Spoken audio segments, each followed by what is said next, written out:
ইনশাল্লাহ আমরা অচিরেই, যেটা আমি আগেও আপনাদেরকে বলেছিলাম আমার পূর্বের এখানে যখন আমি এসেছিলাম, যে আমাদের বগুড়ার স্ট্র্যাটেজিক ইম্পর্টেন্স অনেক বেশি। এখানে আমরা চাই একটা অত্যাধুনিক বিমান ঘাঁটি প্রস্তুত করার জন্য, যেখানে আমাদের অত্যাধুনিক জঙ্গি বিমান আসবে অবশ্যই, এবং এই ব্যাপারেও আমাদের সরকারের অনেক আমাদেরকে সহযোগিতা করছেন। ইনশাল্লাহ আমরা অচিরেই আপনাদেরকে শুভ সংবাদ দিতে পারবো যে আমরা নতুন জঙ্গি বিমান কিনছি, এবং সেই বিমান ইনশাল্লাহ বিমান বাহিনী ঘাঁটি বগুড়াতে আসবে। এটাই হচ্ছে আমার প্রতিজ্ঞা ইনশাল্লাহ। বগুড়াবাসীর কাছে উনি বলে গিয়েছিলেন যে এখানে আন্তর্জাতিক বিমানবন্দর হবে, সেটার লক্ষ্যে আজকে আমাদের এখানে আসা। তা আসলে আমি মনে করি বগুড়াবাসী অনেক ভাগ্যবান। আমাদের যাত্রাটা কিন্তু আমরা বগুড়া দিয়েই শুরু করেছি। আমরা চাচ্ছি এখানে আন্তর্জাতিক মানের বিমানবন্দর হোক, এবং এই উত্তরাঞ্চলের দিকে কোনো বিমানবন্দর নেই, আন্তর্জাতিক বিমানবন্দর নেই। সেইটার জন্য বিশেষ করে বগুড়াটাকে গুরুত্ব দেওয়া হচ্ছে।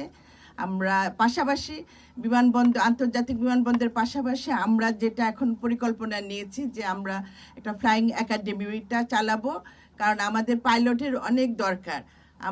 এই পাইলট আমরা নিজেরাই এখানে বাংলাদেশে ট্রেনিং দিয়ে তাদের প্রশিক্ষণ করে তাদের উপযুক্ত পাইলট বানানোর চেষ্টা, এই পরিকল্পনাটাও আমাদের আছে। বৃহত্তর বগুড়াবাসী সেখানে আপনার বগুড়া, জয়পুরহাট, কুষ্টিয়া এবং অন্যান্য জেলাগুলিও উপকৃত হবে যে এখানে যদি একটা এয়ারপোর্ট করা যায়। সেই এয়ারপোর্টটা আমরা আজকে একটা স্লাইডের মাধ্যমে দেখলাম যে কিভাবে করা যায়।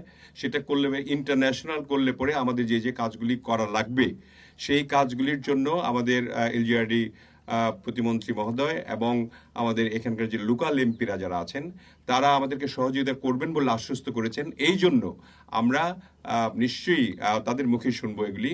আমরা চাই যে খুবই তাড়াতাড়ি এই কাজটি শুরু করার জন্য। আমরা কোনো লেংদি প্রসেসে যাব না, যেহেতু এখানে ফ্লাইং ইনস্টিটিউট হচ্ছে একটা ফ্লাইং একাডেমি, যেটা মাননীয় মন্ত্রী বললেন, এবং আমাদের মাননীয় যে চিফ অফ স্টাফ তিনি তো এখানে একটা বেসও করবেন, যেখানে বেস প্লাস আমাদের বেসামরিক বিমান চলাচলের জন্য একটা বিমানবন্দর প্রতিষ্ঠিত হবে। এই আন্তর্জাতিক বিমানবন্দরটি করবার জন্য আমাদের যে ফ্যাসিলিটি লাগবে সেটা হচ্ছে 10,500 ফিট যে রানওয়ে লাগবে। এটার ব্যাপারে আজকে সিদ্ধান্ত হয়েছে।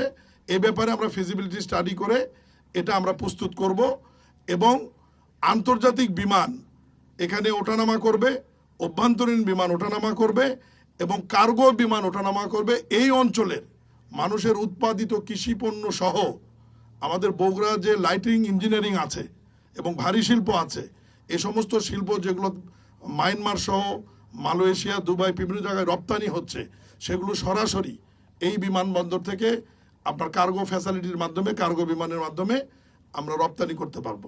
সব মিলিয়ে আজকে বগুড়াবাসীর জন্যে এবং উত্তরাঞ্চলবাসীর জন্য আমি এটা মনে করি সুসংবাদ।